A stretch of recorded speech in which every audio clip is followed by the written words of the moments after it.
Assalamualaikum. This is Mohammed Hassan Chauhan, and today we are going to start lecture number 11.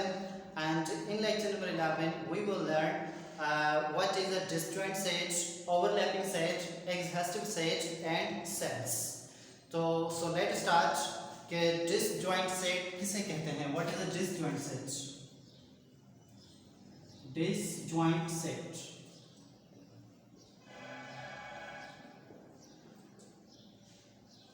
Disjoint sets कहते हैं हम two sets, दो sets हमारे पास होंगे.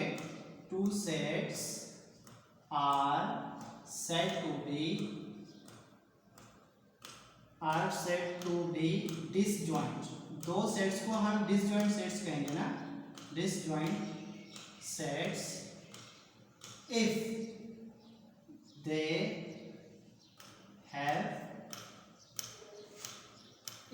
have not any common element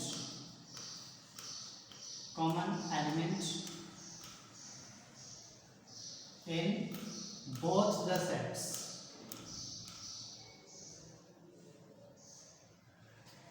क्या मतलब कि दो सेट्स को हम डिसजॉइंट सेट्स कहेंगे जबकि दोनों सेट्स में कोई भी कॉमन एलिमेंट नहीं होगा. तो ऐसे सेट्स को हम क्या कहेंगे? डिसजॉइंट सेट्स कहेंगे. Let's see the example. For example I have example 1.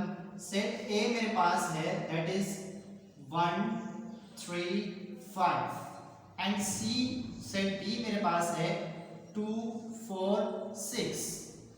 अब यहाँ पे देखिए क्या कोई भी एलिमेंट कॉमन है दोनों सेट्स में? 1 3 5 2 4 6. कोई भी एलिमेंट जो है वो कॉमन नहीं है दोनों सेट्स में. तो इस सेट को हम क्या कहेंगे? Disjoint sets. यहाँ पे हम कैसे लिखेंगे? A and B are disjoint sets. Disjoint sets.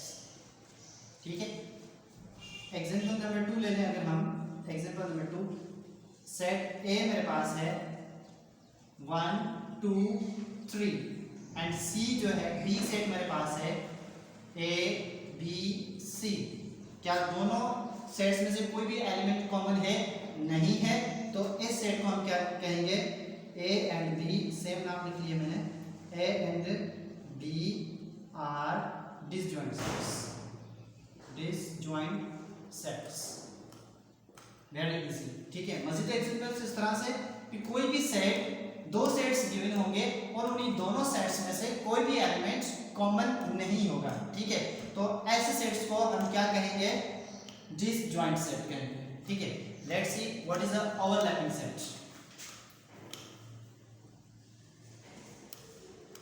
Overlapping sets. Overlapping set में क्या होता है? ओवरलैपिंग सेट इसका थोड़ा अपोजिट है. ठीक है. तो सेम यहाँ पे डेफिनेशन लिखेंगे हम. Two sets are set to be. दो सेट्स को हम जो है, दो सेट्स कहलाएंगे ओवरलैपिंग सेट्स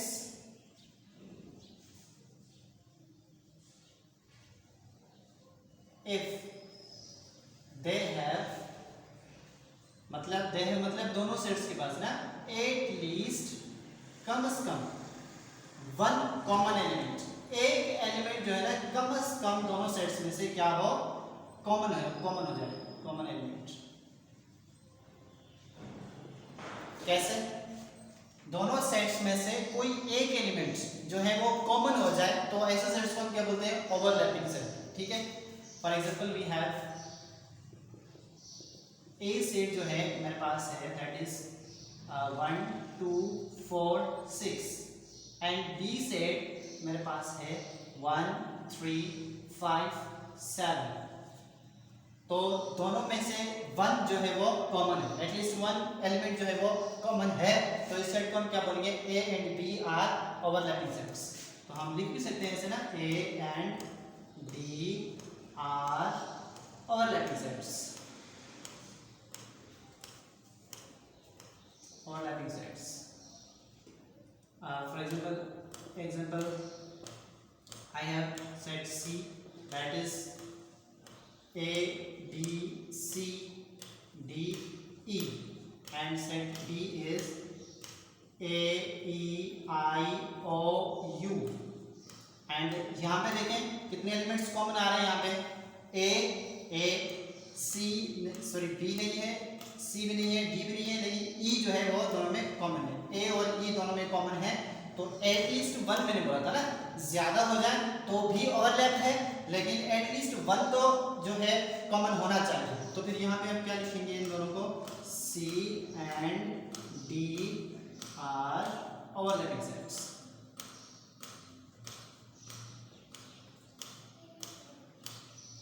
ठीक है, तो यहाँ पे थोड़ा सा डिफरेंशिएट कर देते हैं कि डिसजॉइंट किसको कहते हैं और ओवरलैपिंग किसको कहते हैं। डिसजॉइंट उस सेट को कहते हैं जिस सेट में कोई भी एलिमेंट कॉमन ना हो, मतलब दोनों सेट्स में से कोई भी एलिमेंट कॉमन ना हो।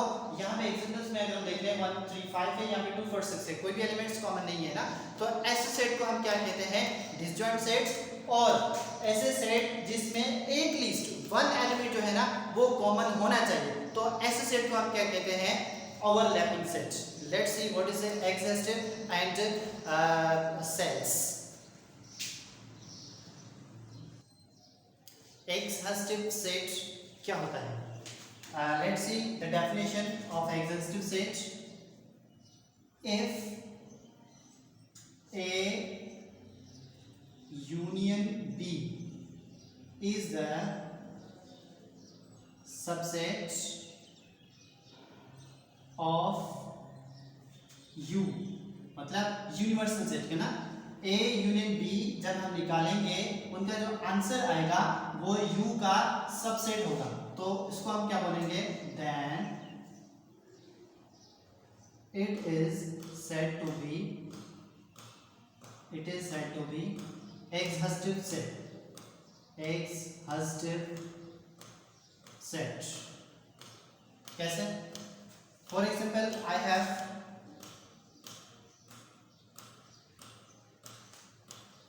U means universal set. We have 1 2 3 4 5 6 7 8 and 9, and we have set A that is 1 3 5 7, and we have set B that is 2 4 6 8। अब क्या करें, इन दोनों सेट्स का हम यूनियन मालूम करें ना। यूनियन मालूम करने के बाद जो जवाब आएगा, आंसर आएगा, वो क्या होगा, इसका सबसेट होगा, तो ही हम उस सेट को क्या बोलेंगे, एक्सहॉस्टिव सेट। अब कैसे हम मालूम करेंगे A यूनियन B, तो A union B equals to A के एलिमेंट्स क्या है, 1 3 5 7, एंड यूनियन करवाएंगे 2 4 6 8, तो क्या आंसर आएगा हमारे पास, A यूनियन B का, दैट विल बी 1 2 3 4 5 6 7 8 एंड 8। ठीक है, तो यहाँ पे हम देखें कि जब इनका यूनियन निकाला तो आंसर हमारे पास क्या आ गया है, 1 2 3 4 5 6 7 8। ये जो आंसर है ना वो सबसेट होना चाहिए यूनिवर्सल सेट का। तो क्या हम देखें, क्या A यूनियन B जो है वो यूनियन का सबसेट है।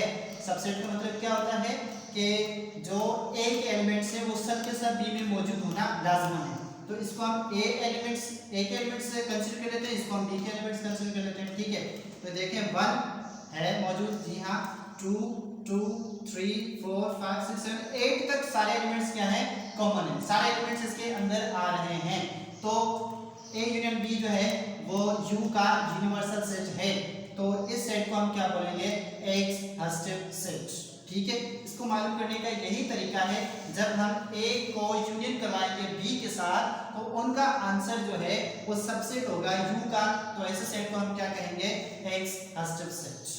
Let's see what is the sets.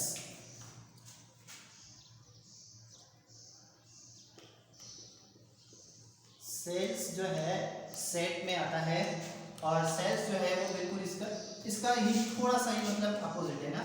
तो यहाँ पे इसकी डेफिनेशन होगी, if A union B is the subset of you, ठीक है, यू का क्या होगा, सबसेट होगा, बट ए इंटरसेक्शन बी बराबर किसके होगा, 5 के, ठीक है जी, then it is said to be cells. How? A union B करें तो जो A यूनियन B का आंसर आएगा वो क्या होगा, सबसेट होगा U का, लेकिन A इंटरसेक्शन B करवाए ना तो आंसर 5 आना चाहिए, तो ऐसे सेट्स को हम क्या बोलते हैं, एक्सिस्टिव सेट। कैसे, सेम एग्जांपल यहाँ पे ले लेते हैं कि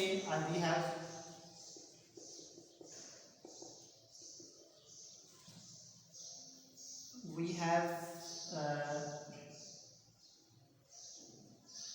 U, that is 1 2 3 4 5 6 7 8, and A set we are taking, that is 1 3 5, and B set we are taking 2 4 6।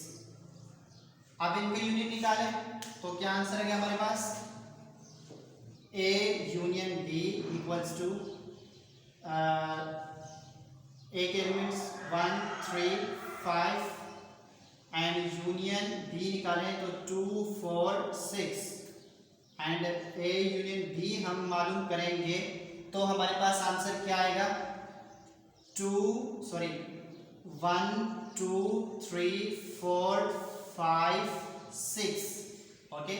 अब ये जो है यूनियन का सबसेट है, जी हाँ यूनियन का सबसेट है। अच्छा, अब इन दोनों में से अगर हम इंटरसेक्शन परफॉर्म करवाएं तो क्या होगा, A इंटरसेक्शन B, तो A के एलिमेंट्स 1 3 5, इंटरसेक्शन B के एलिमेंट्स क्या हमारे पास 2 4 6, A इंटरसेक्शन B, इंटरसेक्शन में हम क्या देखते हैं, कॉमन एलिमेंट्स, तो यहाँ पे देखें कॉमन एलिमेंट्स हैं, बिल्कुल भी नहीं है ना, तो आंसर क्या आ जाएगा हमारे पास 5, तो ये क्या हो गया हमारे पास सेल्स, ठीक है भाई। जब हम A यूनियन B करवाएं तो A यूनियन B करवाएं तो हमारे पास आंसर क्या आना चाहिए, सबसेट ऑफ यूनिवर्सल सेट, ठीक है। तो ऐसे सेट्स को हम बोलते हैं एक्सिस्टिव सेट, और अगर A इंटरसेक्शन B करवाएं, A यूनियन B करवाएं और आंसर हमारे पास जो आएगा वो यूनिवर्सल सेट का सबसेट निकले, और जब A इंटरसेक्शन B करवाएं तो हमारे पास जो है वो क्या आ जाए, 5 आंसर आ जाए, तो ऐसे सेट्स को हम क्या बोलते हैं, sets. So we have completed the set theory from class 6 to metric, and inshallah now we will start the next topics that will be also from class 6 to metric. Thank you very much for watching videos.